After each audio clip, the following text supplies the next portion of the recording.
يوم كنت قاعدة لوحدي وبالصدفة لقيت نفسي بعيط على نفس الموقف القديم، نفس الألم ونفس الجرح. كل مرة كنت بقول لنفسي مش هيتكرر تاني، لكن المرة دي الجرح كان أعمق من كل الوعود اللي بديها لنفسي. الطفلة اللي جواكي هي اللي كانت بتختار لك كل مرة، بتختار لك مين يجرحك.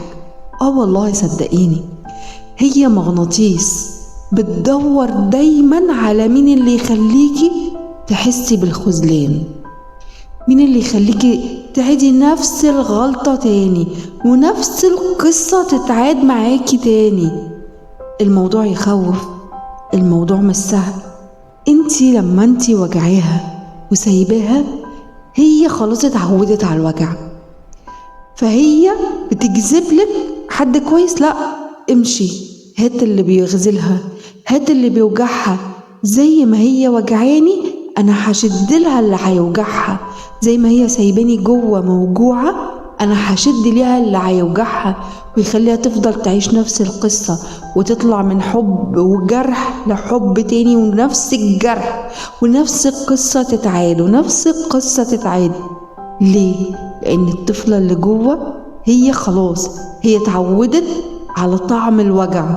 لو وانتي سايباها عايشة، سايباها عايشة في الوجع، سايباها عايشة في الحزن، سايباها وما تسأليش فيها، سايباها عايشة في الضلمة وهي عايشة جوه خايفة.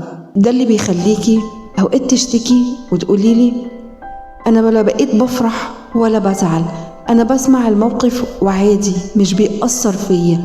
ده عشان انتي من جوه الطفلة اللي جواكي اتجمدت، بقت خلاص المشاعر عندها بقت واقفة وهي مربوطة ومش عارفة تفك الجنزير. النهاردة احنا هنا عشان نفتح الباب عليها ونحضنها ونحررها من القيود، هنفك كل اللي عليها وهننضف اي حاجة عليها، هننضف روحنا من الداخل. اللي هنعمله النهاردة مش مجرد كتابة على ورق، لا لا لا، خلاص بقى عدينا مرحلة الورقة والقلم، احنا داخلين على التقيل. النهاردة هنعمل خطوة جديدة، هندخل جوه أعماق النفس. انت جواكي خلي بالك في بحر وفي محيطات، في جوه حاجات ياما. احنا بقى هنخش في الأعماق، هنخلي الطفلة اللي جوه دي تفرح بجد، تفرح من قلبها بجد. ابدأي معايا التمرين ده دلوقتي. خدي نفس عميق، طلعي بهدوء، ركزي على قلبك. عايزاكي تبدأي معايا دلوقتي حالا. غمضي عينك، حسي قلبك من جوه، ركزي على نفسك من جوه.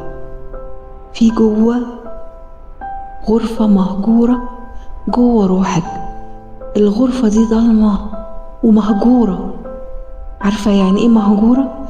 يعني شكلها مرعب، شكلها يخوف.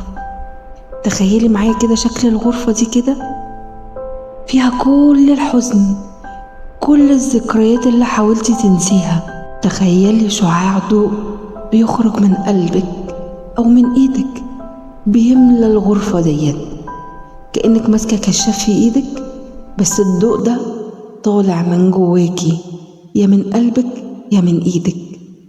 شعاع بيكسر كل الضلمة، كأن الغرفة بتنور حتة حتة، كل الزوايا فيها، بتخلي الطفلة اللي جواكي بتبص كده للنور. ايه ده؟ في نور، أول مرة في نور يدخلي، تحس بالأمان، بتفوق كده من جواها، لأول مرة يدخلها نور بعد الضلمة، بعد الخوف اللي كانت عايشة فيه.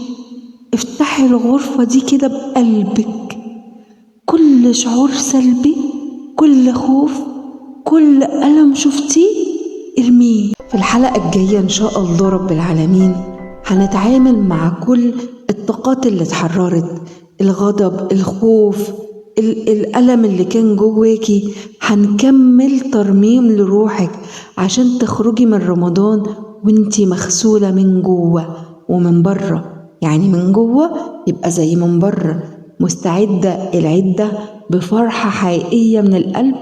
جهزي نفسك عشان هتكون أصعب بس أجمل. وفي النهاية أنا ماشية على مهل بس مطمنة. والسلام عليكم ورحمة الله وبركاته.